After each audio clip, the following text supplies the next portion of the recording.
Hello everyone, Mr. W here, and today I will be teaching you how to make your very own tornado in a jar. What you'll need a jar, soap, water, a teaspoon, and some vinegar. So how this works is you first take your jar and you fill it 3/4 full of water. Just like so, right around there.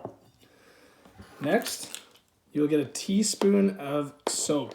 And once you get your teaspoon, you will dump it into the jar.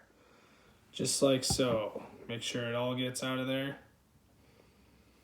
Next, you will take your vinegar and you will put a teaspoon of that in there as well. And dump it into your jar.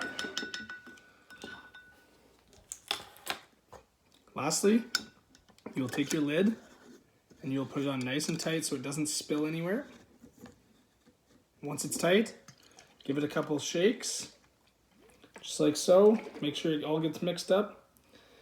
And then what we're gonna do is we're gonna make a tornado by spinning it, just like this.